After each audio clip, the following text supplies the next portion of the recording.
All right, come on, last votes. This is the steering wheel we're going to go with, the final choice on our now Lucid Air Dream.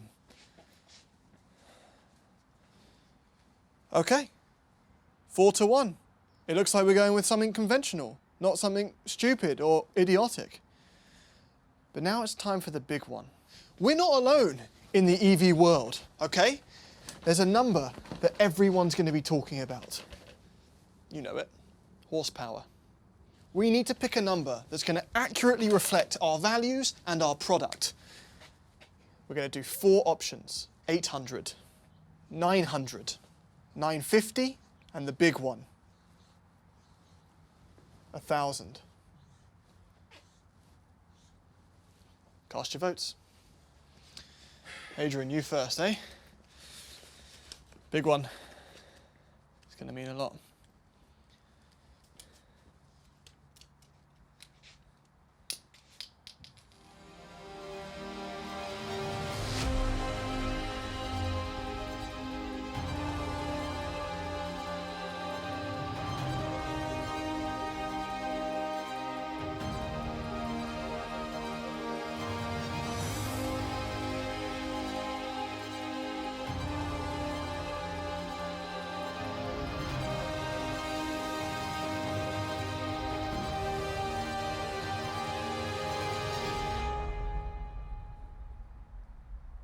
You can't vote for all of them.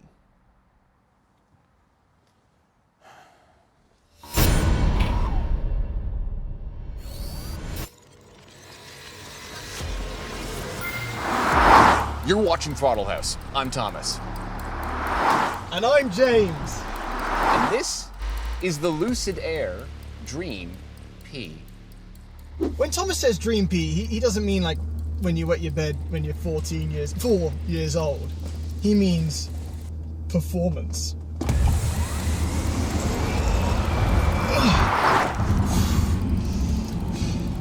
So that's 2.5 seconds to 60. And if this is anything like the Plaid, it's relentless from there. It's Act 2 where it keeps going. And it gets to a certain point where, okay, this doesn't match it in 0 to 60, but that power just starts to become pain. And that shouldn't really be a surprise because the Lucid Air Dream Edition Performance has a skull-crushing 1,111 horsepower, a power number I'm sure they came upon very scientifically. If you're new to Throttle House, we do car reviews, track tests, and quite a lot of messing around. So subscribe and hit the bell.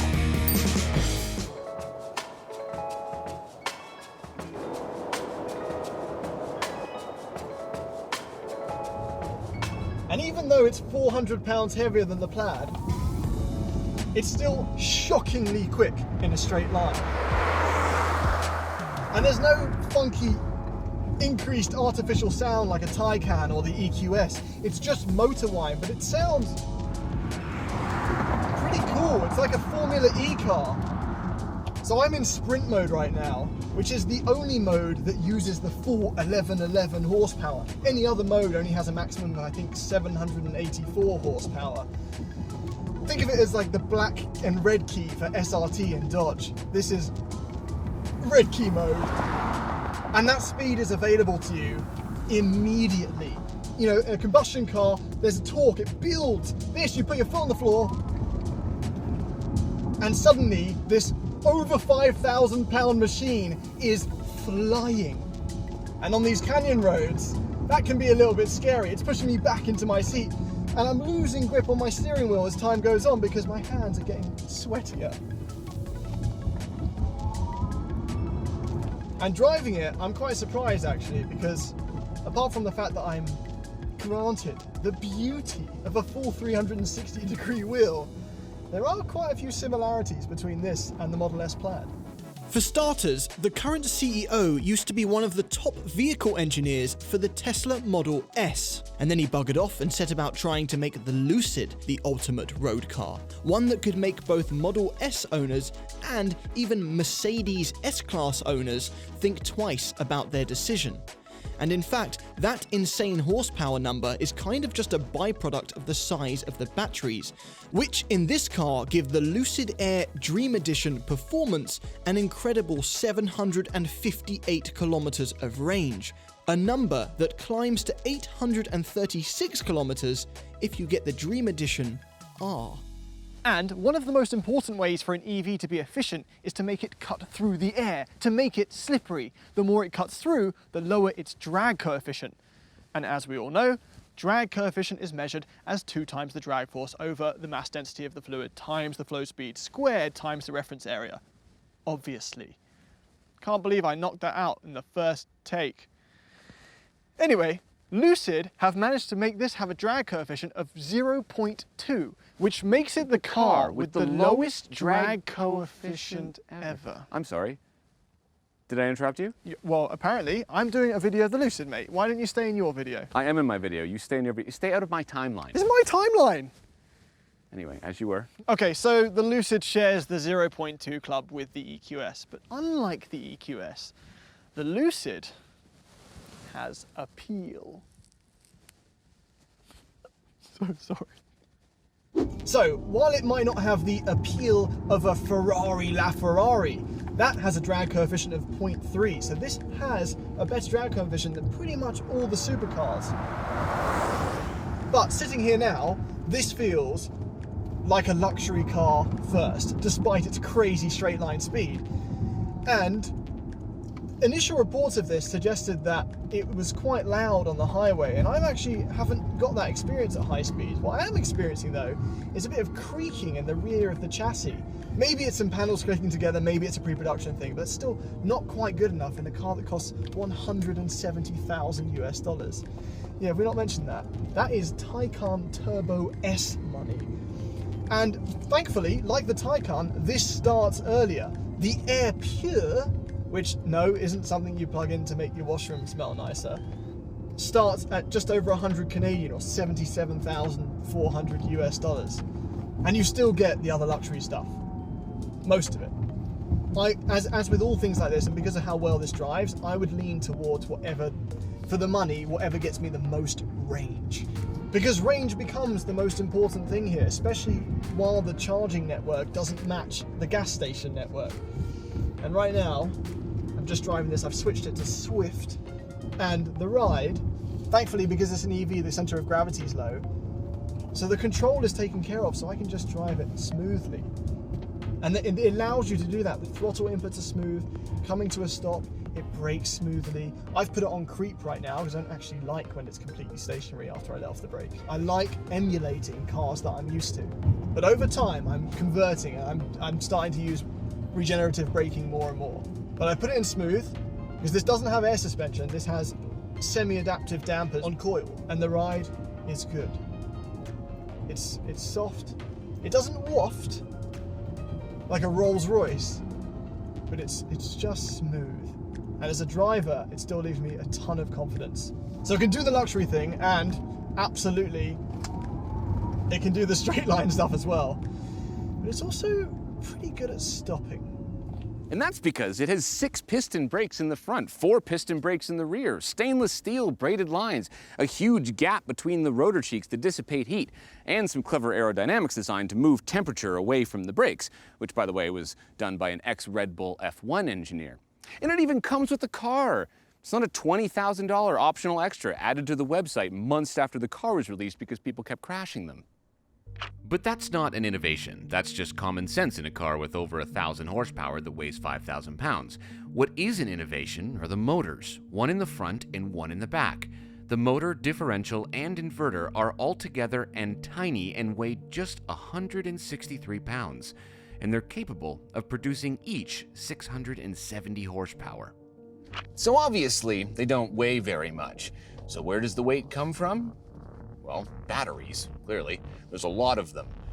At least they've packaged them in an interesting fashion, and they're not taking up very much space, and they're liquid cooled in a cool way as well. The liquid kind of runs over top of them. But even then, the car still weighs as much as James said, hundreds of pounds more than a Model S Plaid. So right around the same weight as an anvil factory. But Based on what I'm feeling here, the suspension must be made out of adamantium. Because I cannot believe how well this thing is controlling its mass. Like, you can feel it. You can feel, this is not a Miata, but I can just chuck this thing into the corners and it just goes around the other side. God, it is so ridiculously quick. There is traction control and you can turn it almost all the way off. There's still a little bit of traction control intervention even in off mode, but you can spin the tires.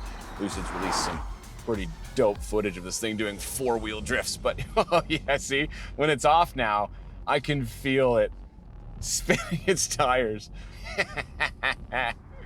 It feels wrong to be able to chuck a thing like this. Now, the front seems to give up the ghost first before the rear, based on what I'm feeling here. But one thing that I am feeling is confidence.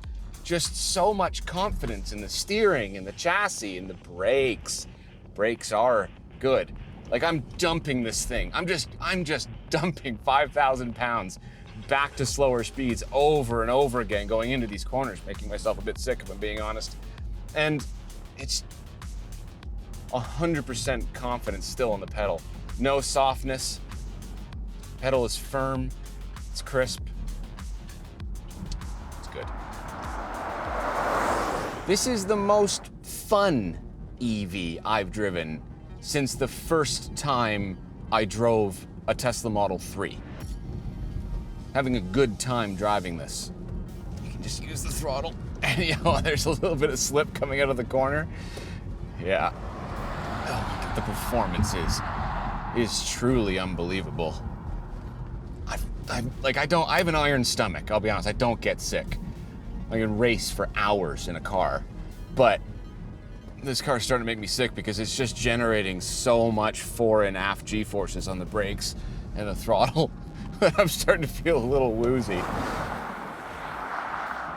Yeah, this is a very well sorted car. Suspension, brakes, power, there's obviously a lot of power. I don't really think that I can critique the way that this drives for, kind of how big and luxurious it is. I don't have any critiques. I mean, there's some creaks. I have some of those. As James mentioned, I can hear them. There's leathers kind of squeaking on itself. There's some plastic panels. This is a semi-pre-production car, so maybe the one that you buy won't be as squeaky. But I can tell you right now that even with that kind of electric motor whine and a little bit of road noise, all I can hear is my heart beating in my ears and squeaky interior. But hey, it's the price of silence, right? All right. Okay. A new player Yes. enters the scene. Yep. A scene which, by the way, It's quite nice. Yeah, Yeah. I'm really glad we make the effort to come out to California when we can. It's been 2 years. It was effort. It was like a 15-hour travel day. It was horrendous. But it's not minus temperatures and there's no snow. That is definitely a plus. And the car is quite pretty. Yeah, I mean, I'm going to say anything's pretty right now because I'm like, wow. Well, The mountains. it blends in with the desert mountains Yes. because this is Eureka Gold. Eureka Gold. Yeah, and I've seen people have commented on this. It looks like a kind of like a modern rendition of a Citroen DS. We'll throw a picture up. Oh yeah, it kind of does. Yeah, very similar. Well, I'm not allowed to not like it because, found out, chief designer of this Yeah. also designed the 4th generation Mazda MX-5, which is argued by few to be the most desirable car. By James of to all be the most desirable car of all time. Is that Yeah. true? That's Yeah. awesome. Derek. Okay, they poached a lot of people. There's like a lot of like cool. The CV is pretty impressive. Okay, so I do like the look of this car. I like the look at the front end and the lights are really, there's some really fancy headlights going on up there, right? We know about there's a gazillion array. There's of almost 9,000 LED lights. Yeah, that. And then they're being cooled by the vents here. Yes, those vents are to cool the lights. Well, they also help in achieving that 0.2 drag coefficient, Yes, as that's we right. know. And then this is also doing that. So this is big. Like while we're here, like it has to be said. That's a frunk. That is a very big frunk. Yeah. And it's powered on the way down too. If I hold this, watch yourself. Will it Okay. will it auto stop? I don't know. Let's not find out today. Whoa. Let's not find out. Anyway, I want to say, like, so the trunk is really cool, but I don't know. I think that if they did like a shooting brake version of this, Yes. That- And if you look at this, I made a fart noise. if you look at this as the profile with the trunk up, you can actually see what the you shooting can like brake- picture what it would look like, right? Yeah. But this is neat because there's no like ledge. You just put stuff in, and there's another storage bin underneath here. That right? is quite shallow though. It's wide, but and then it cuts in. So Yeah, I mean, well, there's lots of space inside as a result, right? So- Anyway, I do like it. ponder me this. Yeah. Why, if, as you said, they put so much work into the brakes and Yeah. why have they hidden them with what appears to be not very good looking wheels? I think. Well, I'll tell you that because they're more aerodynamic, so you get better range. But then, if you need to, you can just do this. What do you do? What are you doing? You can't do that. Here, hands out. There you go. Hold that. I don't know how much these are worth, and I don't want to drop them. Right? And now the wheels look friggin' cool. So you can see the massive brakes. I think these wheels look really cool without that on. Much better. Like assuming that you don't lose that much range, I would totally just drive around without them on. Yes. Because I think this looks way cooler, honestly. I'm still tempted to, it's obviously subjective, but I think as far as cool EVs go, Yeah. you know, if the EQS is like here, Uh-huh. I still think that Taycan Cross Turismo is up here. Like visually, you mean? Visually. It does look very, very good. But yes. it doesn't have the room that this has on the inside. We can go look? Yeah. Mate, we got Oh, it's soft close. soft Every close. time. I forget. And we have, these are really interesting, these door I was handles. distracted by the door handles, yeah. They feel like toy gun triggers in like the best way. It's weird because like you look at it and you go like, oh, well, that's just over-engineered. But it's actually very intuitive. You just kind of pull it. I think that's my biggest top line compliment to this car is you get in Yes. and we haven't had to guess anything. No, it kind of makes sense. Like the menu isn't overcomplicated. There's like, this makes me sound so old, but I like how big the icons are. That Like, doesn't make you sound old. it does. It's everything's spaced out in a way that kind of makes sense. But on a touchscreen, it matters because when you're bouncing around, Yes. you don't want to have to be super accurate, right? Well, this is the Santa Monica theme interior. So we have, Okay. and so it's like all the light greys. Yeah. I think it's quite, Alcantara. yeah, we got alpaca wool. Alpaca wool. Yeah. This looks like a Scandinavian chair. It does, and we got Yeah. like the Taycan meets Escalade floating. Yep. No, it's Dash. It's nice. And, And then if you don't like this, yeah, you just swipe that up out Swipe of the that way. up. It's gone. and it's gone, and there's extra Right. space. It's not the most elegant sounding motor in the world, but Pre-production. Pre-production. yeah. And as a result of it being pre-production, this screen to us now it's a little bit laggy. We've been informed that it will be quicker. Are you getting a massage right now? Yeah. Or did you do a toot? Women are going to like this car. That is quite a vibration that's happening Yeah. there. How do I turn mine on? Women are going Where to do like I- this car a lot. Where is it? Where is it? Unwind. Have you? Whoa. It's aggressive. It's really aggressive. Yeah. They've obviously partnered with Victoria's Secret. They have? Yeah. Stop looking at me like that. Turn it off. Why are you stop This is- massage? it's Abort. It's Abort. like eating a banana and looking into the eyes of. You can't do it. You can't get a massage in a Lucid and look at someone. No, you can't. Okay. Moving on. And moving on.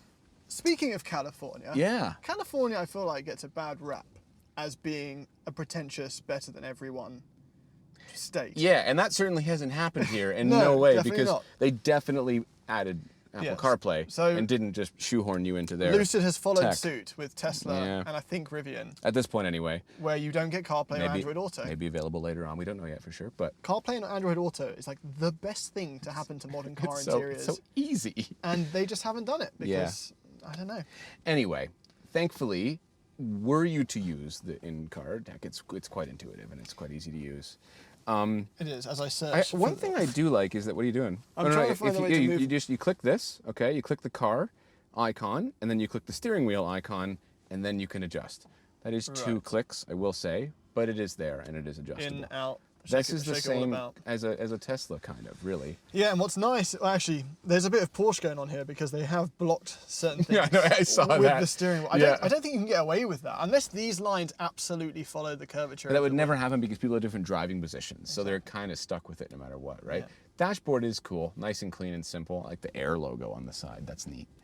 And we have this massive glass roof. Yeah, I mean, people have said that it's the largest single pane glass windscreen, but Is it? I don't. The Tesla Model X felt I swear it was longer. bigger, yeah. Anyway. And also, the Tesla Model X has these come in from the A pillar. So that it's completely clean? It's completely clean. Yeah. So I don't know if maybe there's legislation that's changed or something. Oh, maybe. Because this isn't as clean out here.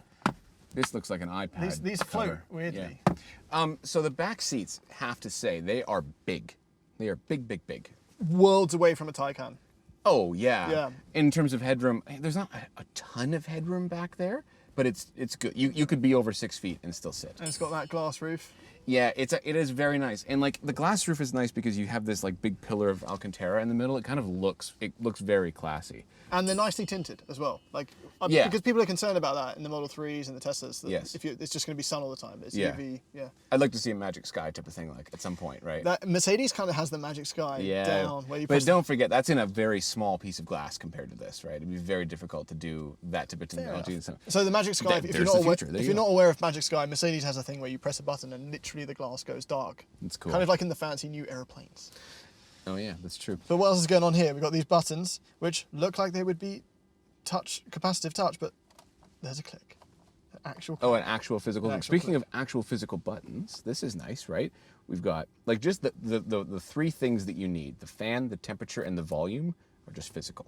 Yes. Right, just keep like that's the bare minimum of what I want to be. I would also add in personally a heated and cooled seat button, which this does have, but you got to go into the menu to do it. Yeah, I mean, there are things that this is missing in my mind. Like, for 230 grand Canadian, It's a lot of money. this is the performance one. Look at the pedals. Yeah, Could have done some reminds fun me of stuff. driving school when Like- they have the pedal over here that they use. That's Yeah, what that pedal looks like like. if VW ID4 has the play and the pause for fun stuff, like Lucid could have had some fun. Yeah, with it. yeah, it could be. But I think they have done a great job with this wheel. It's It looks very nice. yeah. Is it does. 2-spoke or 4-spoke? How does that work? Oh, interesting. Is that a philosophical question? I feel like it's a 2-spoke identifying as a Yeah, 4-spoke. That's right, it does.